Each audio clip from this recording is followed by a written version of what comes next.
What's up, everybody? I'm your host, Brian Watkins, and welcome to the Brian Watkins channel. My subject today is since that Section 8 will be no more very soon for the black woman in America, will she still come out as the strong black independent woman? Now, why I'm making this video is for all the times when I was talking all that shit, right? I don't need no man. I don't need nobody like that. I don't need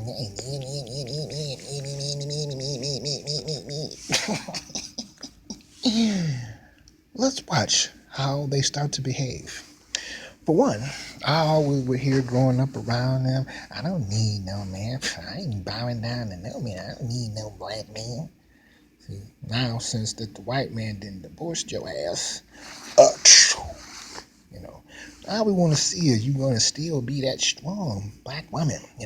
Remember, brothers, they would always say this. Nah, the reason why brothers is dating other white women, Arabic women, Chinese women, Vietnamese women, Latino women, Asian women, Oriental women, or any other woman that's non-black, 'cause they can't deal with a strong, real black woman. But see, the thing is that most of them was on Section 8. Okay. Oh yeah, getting food stamps, on welfare. So they was dumb enough to marry their ass to the system, because they thought it would never go away. But see, now she's learning the hard way. The white man never wanted a black woman in America. She was only a tool. That's it. And now he's done with her ass. So, out on her head. Ow, oh, ow. I, I'm like, what was that? You said that you what? You don't need a man? Huh? Okay. It ain't nothing a man can do for me. I can't do for myself. Okay. But see, now all that's the change. Now, oh yeah. And see, I could tell the difference here because, the sad part about it is that only chance that a black woman really have is this all happens and go down and a brother knew what she was about before all this happened. Like I said, it's only a handful of good sisters out here. There's one's working like 3 jobs. She don't wear no hair weave. She go to school for a time. She does a lot of good things. And this jumps off and say a lot of her family members was on Section 8. You know, and they all in her house and everything. They won't leave. I be check this out. You need to come somewhere. We can meet up. I'll give you some food. I was like, because I'm not feeding all of them because that one, your cousin, she was one of the main ones that was running off at the mouth, talking all that mess when she was on Section 8 for 7-10 years, you know what I'm saying? And now she want to try to go through you so she can go and get a hamburger. And that's not going to happen.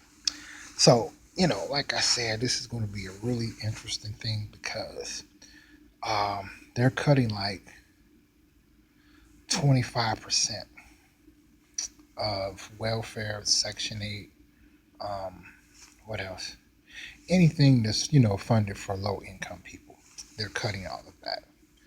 And it'll be different if they use Section 8 to get themselves together and got off of it to give another person a chance. But I grew up in the hood. I saw them on Section 8 for like 10 years. They would buy cars, buy stuff for themselves, and wouldn't buy their kids anything.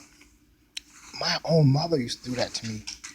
She would get her welfare check and she would go to, I think, Gloria Vanderbilt jeans, Sassoon, Jordache, all those jeans she would buy herself a pair of those. She wouldn't buy us nothing. Nope. And guess what? Other women that was on the same block that we was living on did the same thing. Oh yeah, see, like I said, this has been a long time coming.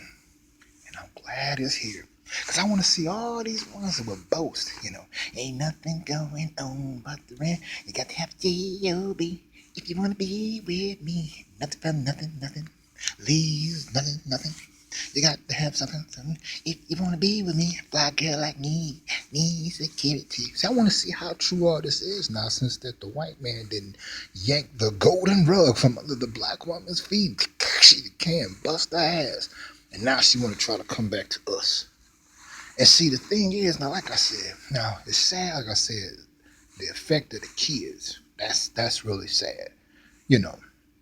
So now it's like, man, it's time to like look at life totally different, completely, which is cool. I don't have a problem with it, but see, they got a problem with it because it ain't never happened to them. So it's like now you have, you like really, really, even before you get out and start your day, you got to sit down and strategize how to just live your life without being robbed by black women, kidnapped by black women, because they be, well, wait a minute, girl, we can't beat him up too bad because he worked and he get a paycheck, so we got to find other ways to try to intimidate him, so we can eat, because now she can't buy no weave hair, you know what I mean? All that money that was available, gone.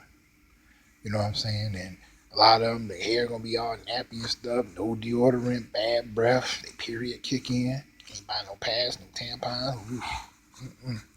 And I'm like, well, I'm sorry, I ain't gonna help you because you told me, that whoa, he's no good. Call me a nigga, not one. That's another thing. That's the good thing about all this going away. Black women gotta be forced to quit calling black men niggas. Like I said, this is really a good thing.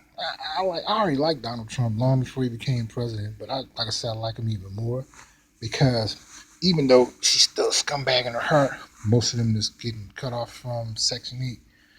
But at the same time, it feels good not to be called that no more. When she got to force to be quiet. Because this is another thing I noticed too. See,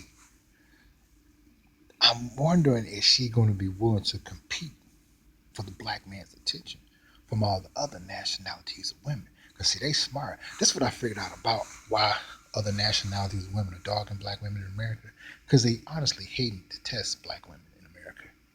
And the best way to let them know that is to punk them out by taking their men. It's a real animalistic move. But it says a lot. Because the old saying, action speaks louder than words.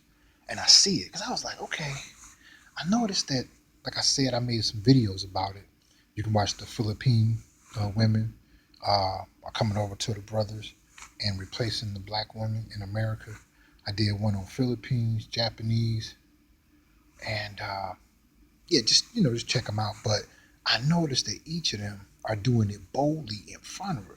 So I watch a lot of nature documentaries, and I learned that when a pack of animals want to intimidate and take another animal's turf and spot, take it over, that's what they do. And they detest the black women. And that's like, well, okay, well, let me see why. I'm not saying that they was wrong. I wanted to know the why. And the why I learned is like, okay, she wear fake hair, she hate her man, she don't never do shit, she sit on her ass on Section 8, she don't try to do shit. Welfare, be having that funky hair. And it was like, why should I respect her? Well, the best way to show that I don't respect her is to take her man right in front of her. And I remember Salt and Pepper made a song about it called I Take Your Man back in the mid 80s. My sisters played a lot. And yeah, so they did a test of black women in America. So they horn her out. Ain't nothing she could do about it. So now, since that Donald Trump done leveled the playing field, it's like, oh man, she's stinking, funky, ain't ate, all her periods stank. And here comes a pretty Arabic woman pushing a BMW. Clean, nice. Brother could just be working at McDonald's. Might be working part-time, but he keep his appearance up. He got him an apartment. He maybe bought him a car from Charity Motors. He clean just enough. And he's articulate. He just started his own business. He knows how to write his own business proposal. He got a grant, maybe about to open him up a coffee and donut shop. And she might want to go on and, give him some money, among other things. So like I said, this is gonna be smooth because a lot of black females, they refuse, they rather die than bow to the black man in America. And that's good because here's another sweet part. Now, like I said, the part about the kids, that's sad, right? It is. But it's something I noticed today. I did see like the younger black women that's like, just trying to go to school and get a degree. Ones that want to do right and go to work and stuff like that. They don't got no help.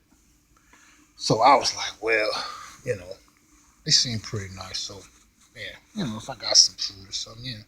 I look out for them. I feed them. I ain't trying to date them or nothing or sleep with them or be their sugar daddy. Just, if I got, just came out of McDonald's and I got about, what's those McPick things? I think you get like 2 cheeseburgers for $2.50. If I get about $6 worth, I get a few burgers, because like I said, they're not going to replace the Section 8 and welfare and food stamps, all that. That's gone, gone. And I learned that all this stuff came on the scene like kind of like in the late '60s and '70s, where prior to that, none of that exists. And if it did, it was just to help families get on their feet and get back into the workforce, you know. And most of them are not willing to do that. You know, that's why they were on Section 8 for so long, because they just thought it was a plush lifestyle, and they have to work, treating us bad, talking big shit. This would bother me is you ain't got to do nothing to them for them to mess with you. You know, they just, yeah, but why you watching? I'm riding, he was so smart. Why you don't got a car? Even though she on Section 8. See, I'm like, oh, yeah. And see, it's one thing, as old saying, the people you see going up is the same ones you see going down. So I'm making a comedy sitcom off of this. I am. You know why? Because the tables was turned, sisters would do the same thing to us, and they would be right for doing it. I ain't gonna sit back and say that they wrong for it. They would be right for doing it. Cash in and get paid. And produce some new women. Basically. Now, I ain't getting my hopes up all high, but I'm being honest. You always got something that's real nice. They just got caught up in between some old skank, funky aunties, mothers that just wasn't about nothing. And probably was a good kid, got straight A's, never did nothing wrong, no drugs, just a good girl or a good boy. You know what I mean? We got skank parents. So yeah, ladies and gentlemen, tune in because this is going to be very interesting. Because I've been talking to people, and they are like, they don't want to believe this. Oh, you misheard it. Oh, no, they ain't gonna take that away. No, that ain't gonna happen. I'm like, you just don't get it, do you? You just don't get it. You don't get it. This is for real. Like I said, I'm glad. You know, like I said, you gotta straighten out more maps on how to when you walk outside.